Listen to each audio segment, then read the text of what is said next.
दोस्तों, जानवरों की दुनिया ऐसे रहस्यों से भरी है जिन पर यकीन करना मुश्किल हो जाएगा। कुछ ऐसे राज जिन्हें सुनकर आपके होश उड़ जाएंगे और आप दंग रह जाओगे।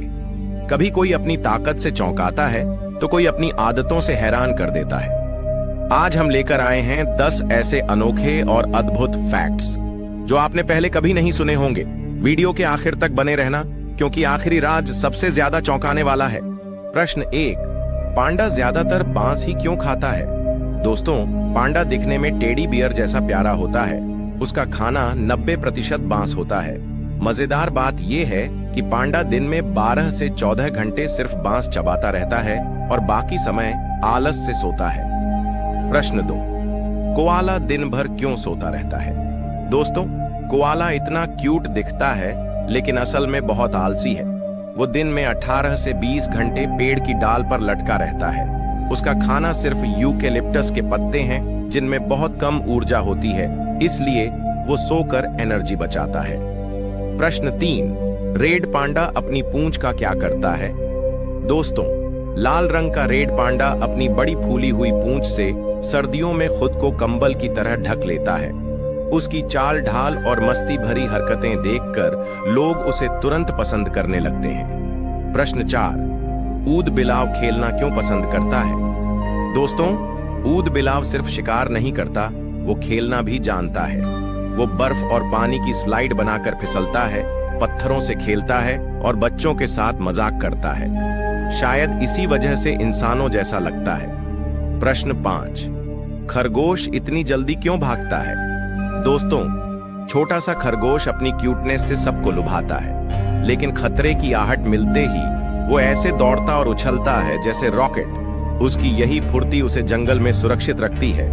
प्रश्न 6, ऊंट के पैरों में चौड़े तलवे क्यों होते हैं? दोस्तों, रेगिस्तान की गर्म रेत में चलने के लिए ऊंट के पैर बहुत चौड़े और मुलायम होते हैं। इस वजह से वह रेत में धंसता नहीं और आसानी से चल लेता है। नंबर 7, भेड़ें हमेशा झुंड में क्यों चलती हैं?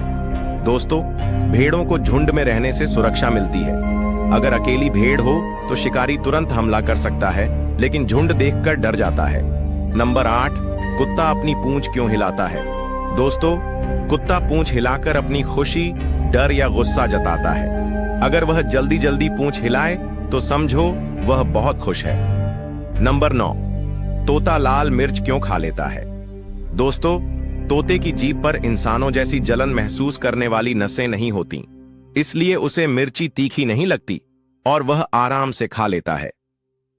नंबर 10, कौवा सुबह सुबह क्यों बोलता है?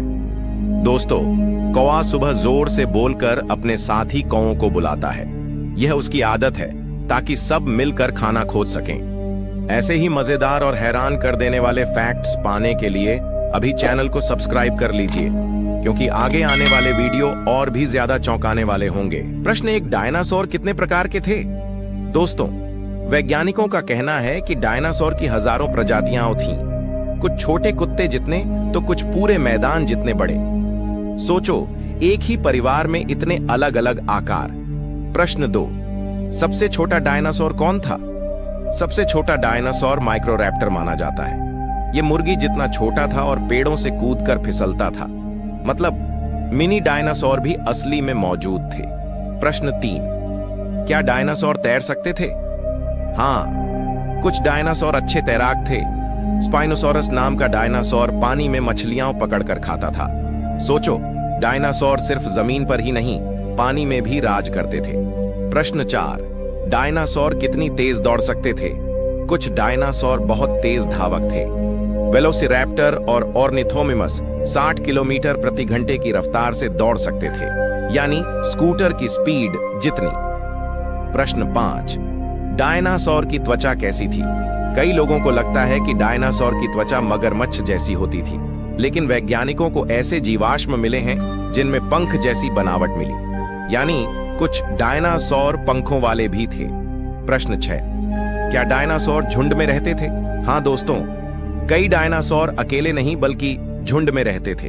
वे साथ मिलकर घूमते, खाते और दुश्मनों से बचते थे। सोचो, सैकड़ों डायनासोर का झुंड एक साथ चलता होगा तो कैसा दृश्य रहा होगा। प्रश्न 7, क्या डायनासोर गर्जना करते थे? फिल्मों में हम डायनासोर को जोर से दहाड़ते देखते हैं, लेकिन सच ये है कि वैज्ञानिक अब तक पक्का नहीं कह पाए कि उनकी आवाज कैसी थी। शायद वे मगरमच्छ की तरह घरघराहट करते होंगे या पक्षियों की तरह चीखते होंगे। प्रश्न 8, सबसे बुद्धिमान डायनासोर कौन था? ट्रोडॉन नाम का डायनासोर अपने छोटे शरीर और तेज दिमाग के लिए मशहूर था। उसका दिमाग उसके शरीर के हिसाब से बड़ा था और वो शिकार करने में बहुत चालाक था। प्रश्न 9, क्या डायनासोर इंसानों से मिले थे? नहीं, इंसान और डायनासोर कभी एक साथ नहीं रहे। डायनासोर 6.5 करोड़ साल पहले खत्म हो गए और इंसान बहुत बाद में आए। यानी डायनासोर बनाम इंसान वाली लड़ाई सिर्फ फिल्मों में ही होती है। प्रश्न 10, डायनासोर के जीवाश्म कहां सबसे ज्यादा मिले हैं? डायनासोर की हड्डियां दुनिया के कई हिस्सों में मिली हैं। अमेरिका, चीन, अर्जेंटीना और मंगोलिया में सबसे ज्यादा। भारत में भी गुजरात और मध्य प्रदेश में डायनासोर के जीवाश्म मिले हैं। ऐसे ही मजेदार और हैरान कर देने वाले फैक्ट्स पाने के लिए अभी चैनल को सब्सक्राइब कर लीजिए, क्योंकि आगे आने वाले वीडियो और भी ज्यादा चौंकाने वाले होंगे।